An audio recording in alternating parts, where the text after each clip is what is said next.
মিন আহলিল কিতাবি ওয়াল মুশরিকিনা মুনফাকিনা হাত্তা তাতিয়াহুমুল বাইয়িনা রাসূলুম মিনাল্লাহি ইয়াতলু সুহুফাম মুতাহহারা ফিহা কুতুবুন কাইয়্যিমা। সূরা বাইয়িনা আল্লাহ নাজিল করছে। কাফির মুশরিকদের কথা দিয়ে শুরু করলেন। লাম ইয়াকুন লিল্লাযীনা কাফারু মিন আহলিল কিতাব, ওই আহলে কিতাবদের ভিতর থেকে যারা মুশরিক মুনাফিকি করেছে, জিন্দেগিকে বরবাদি লাইনে হেঁটেছে, তারা যখন লাইনচ্যুত হতে চলেছে, হাত্তা তাতিয়াহুমুল বাইয়িনা, যখন তাদের বিগার ধরেছে, আমার আল্লাহ তাদের কাছে বাইয়িনা পাঠিয়ে দিয়েছেন, দলিল। না না, তোমার লাইনচ্যুত হওয়া যাবে না। রাসূলুম মিনাল্লাহি, রসুল পাঠিয়েছেন আল্লাহর তরফ থেকে। ইয়াতলু সুহুফাম মুতাহহারা, তিনি তেলাওয়াত করেছেন পবিত্র সহিফাকে এবং মানুষকে বুঝিয়েছেন, বন্ধুরে তোমার জীবনে মায়ের কোল থেকে আহাত থেকে লাহাত পর্যন্ত, দনজার খাট পর্যন্ত কবরে কেমন করে লাশকে শোয়ানো হবে, জন্ম কেমন হবে, মৃত কেমন হবে, সারা জীবনের দলিল এনে আপনার সামনে পেশ করা হয়েছে। সুহুফাম মুতাহহারা ফিহা কুতুবুন কাইয়্যিমা, এমন একটা প্রতিষ্ঠিতমূলক কিতাব, এমন একটি লেখা তোমাদের সামনে আনা হয়েছে যা কোনোদিন সংশোধন, সংযোজন, বিয়োজন করার প্রয়োজন হবে না। এই দলিল নিয়ে তোমরা জান্নাতে চলে যেতে পারবে।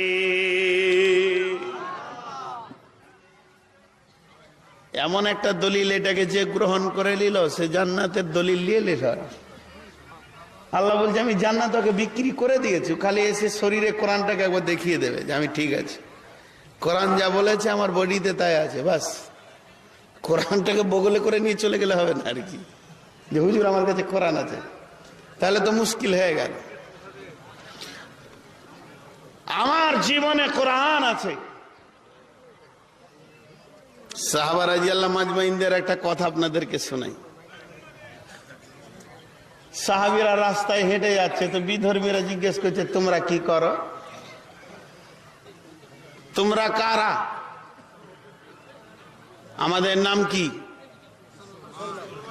কোরআন আমাদের কি নাম দিয়ে? সাম্মাকুম মুসলিমিন, আমাদের নাম কি? মুসলমান। কে দিয়েছেন এই নামটা? তো মহব্বতের নামটা একবার জোরে বলি, আমরা কি? যা, আরে মাইক ঠিক হয়ে গেছে, আর কিছু করতে হবে না ভাইয়া। এখানকার জলসাতে প্রচন্ড ডিস্টার্ব পাচ্ছি কিন্তু আমি আসার পর থেকেই। হ্যাঁ, না না, এই কথা বললে আমি 1 মিনিট চালাবো না, ওদেরটা শেষ হবে তারপরে আমারটা শুরু হবে।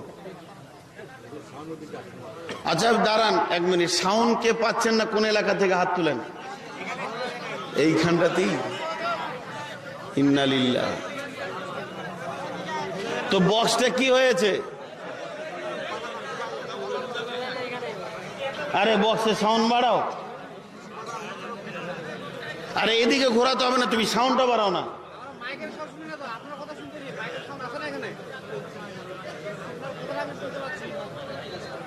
হ্যালো, হয়েছে হয়েছে, আর একটু ঘোরান ঘোরান, আমি বলছি ঘোরান, এদিকে ঘোরান, ওইদিকে নয় এইদিকে ঘোরান।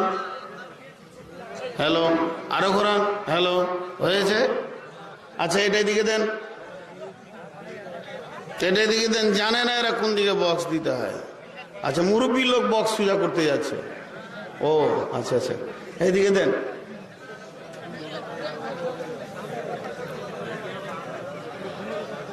কোন বললে বললো, আজকে মাইকের কমিউনিকেশন ভালো নেই। আসছে, শব্দ আসছে এবার, হ্যালো আসছে। কার কাছে আসেনি এবার বলেন? মাশাআল্লাহ।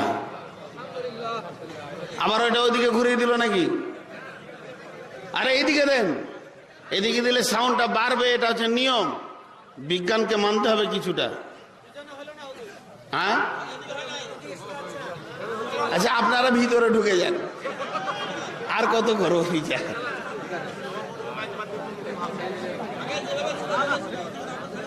হ্যালো, না ওই মাইকটা আমার কানে লাগলে কিন্তু বায়ান করতে পারবো না। কি আছে বলেন? আপনাদের কোনো দিকে সাউন্ডে ডিস্টার্ব, আপনাদের ডিস্টার্ব হচ্ছে কি? এদিকে হয়নি, শুধু আপনাদের। তো আপনারা দয়া করে ভিতরে ঢুকে যান,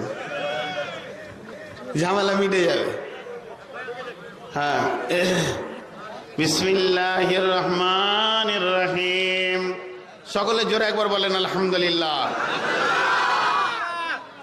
মুসলমান গোটা কোরআনকে শরীরে নিয়ে যখন আল্লাহর কাছে হাজির হয়ে যাবে, তখন ওর জন্যে জান্নাত বরাদ্দ হয়ে যাবে। তা আমি জিজ্ঞেস করছি, আল্লাহর নবীর জামানায় মুসলমানদেরকে জিজ্ঞেস করা হয়েছে, তোমরা কারা?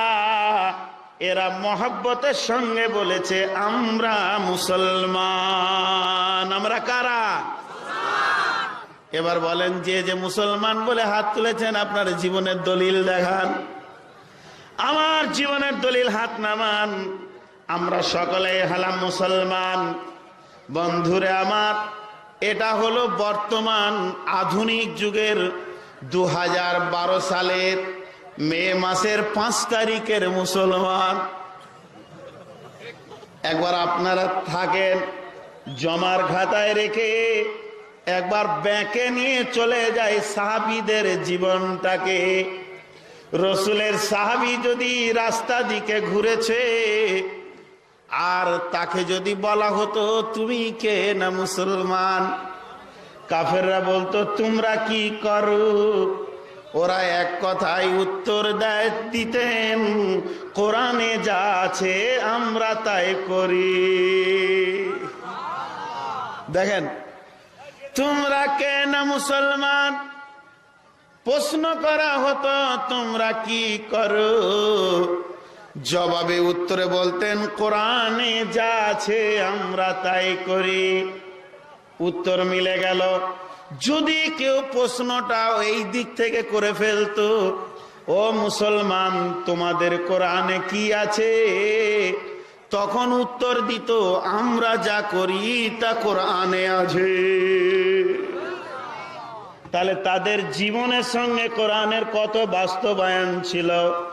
এবার 2012 সালের মে মাসের 5 তারিখের মুসলমানদেরকে জিজ্ঞেস করে, আপনারা কে?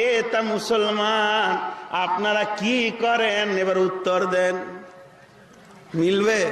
জুয়া খেলি, চুরি করি, বেঈমানি করি, মিথ্যা কথা বলি, বাটপারি করি।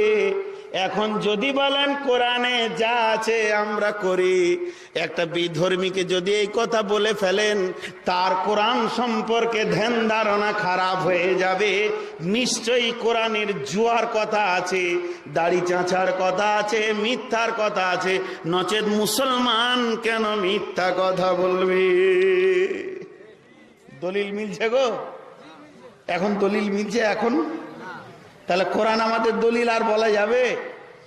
যদি কোনো খ্রিস্টান এসে আপনাকে প্রশ্ন করে, তোমাদের কোরআন তো কোনোদিন পড়িনি, তো কোরআনে কি আছে? আর আপনি যদি বলেন আমি যা করি তাই কোরআনে আছে, তাহলে ভেজাল লেগে যাবে।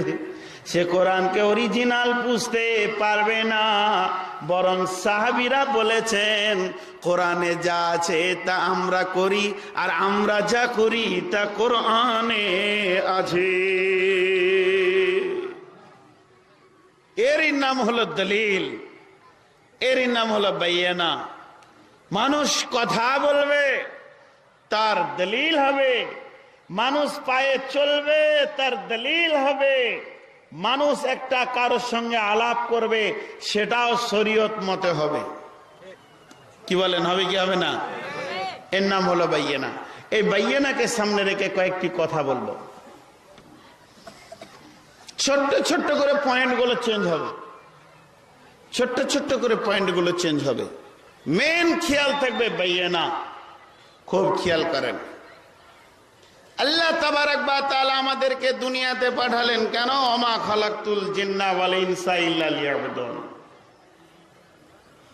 এই মোবাইলটা তৈরি হয়েছে এর একটা কারণ আছে।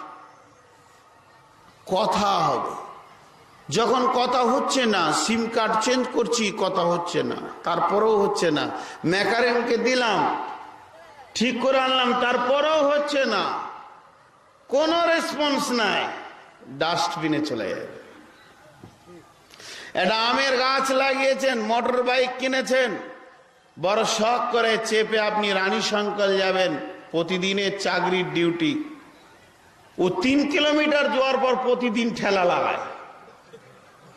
পেছনে একদিন আপনার বন্ধু চেপে বলছে তোর সঙ্গেই আজকে রানী শঙ্করে যায়, এমন দাঁড়িয়ে গেল আর স্টার্টই নেয় না। ও বলছে নুনে বিক্রি করবি? আমার বাড়িতে 20 কেজি নুন আছে, একদিকে চাপাবো তোর গাড়িটা, পরের দিনে গাড়ি বিক্রি হয়ে গেছে। একটা আমের গাছ লাগিয়েছেন বড় শখ করে, আম হবে, আপনি আমি খাবো, 20 বছর গাছটার পেছনে মেহনত করলেন, আম তো দূরের কথা, আমের কুড়ি বা মকুলটাও আসলো না। ছেলেটাকে ডেকে বলবেন, সেলিম রে, কুড়ালটা নিয়েই তো দে, ওকে কেটে আর বুনিয়াদ শেষ করে দেবে। শখের গাছের বুনিয়াদ চলে গেল। একটা টবে গোলাপের গাছ লাগালেন, ফুল ধরবে, মনোরম হবে, মনোরঞ্জন হবে, ভালো লাগবে, ফুল ধরলো না। ছেলেটাকে ডেকে বলবেন দাটা নিয়ে ওর বুনিয়াদ শেষ করে দি। যখন যে কাজের জন্য যাকে আনা হবে সেই কাজ না করলে তার বুনিয়াদ যেমন শেষ হয়ে যাবে, এই মুসলমানকে আল্লাহ কালাম পাক দিয়ে যে কাজ জন্য পাঠিয়েছে, ওই কাজ ছেড়ে মুসলমান যখন অন্য কাজে যাবে তখন মুসলমানদের উপরে পিটানি পরিবার বুনিয়াদ শেষ করে দেবে আল্লাহ।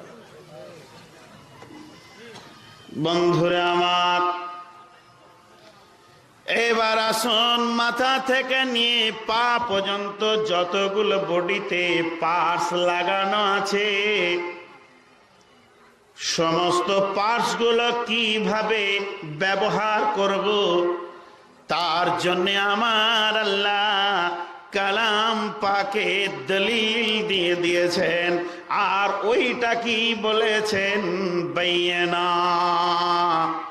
বন্ধু, কেমন ভাবে আমার কোন পার্টসটা কোন জায়গায় ব্যবহার হবে, এতটুকু যদি ব্যবহার বিধিতে উল্টা হয়ে যায়, সামান্য নেগেটিভ পজিটিভ উল্টা হয়ে গেলে আলো জ্বলবে না, ফ্যান চলবে না, মাইক চলবে না।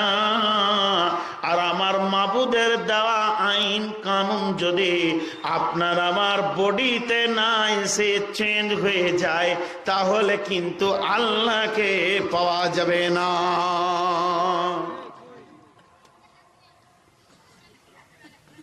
একটা বইয়ের নাম বলছি, বইটার নাম হচ্ছে আরবিতে আফাতুল লিসান, যার বাংলা নাম হচ্ছে জীবের আপদ। জীবের আপদ। এবার এক ধার থেকে শুরু করেন। আপনার আমার বডিতে একটা সরঙ্গা প্রত্যেককে আল্লাহ দিয়েছেন, নোংরা জায়গা, সেটা তার কাজের ব্যবহার আছে, তার কাজ আছে। মহিলাদেরকে আল্লাহ দিয়েছেন একটা সরঙ্গা, যেটাকে আমরা ঢেকে রাখি। পুরুষের মহিলার উভয়ের মধ্যে ইজ্জত সতর আমরা ঢেকে রাখি, একে অপরে কাছাকাছি আসতে পারি না। ব্যবহার বিধি আল্লাহ বলে দিয়েছেন,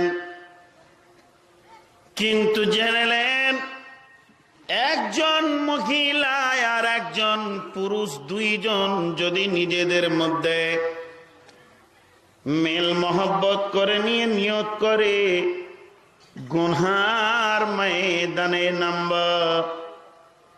তাহলে দুটি সরঙ্গা, একটা পুল্লিঙ্গ একটা স্ত্রীলিঙ্গ, এই দুটি মিলে একটা গুনহা করতে পারবে, যার নাম হচ্ছে ব্যভিচার, যাকে বলা হয় জিনা।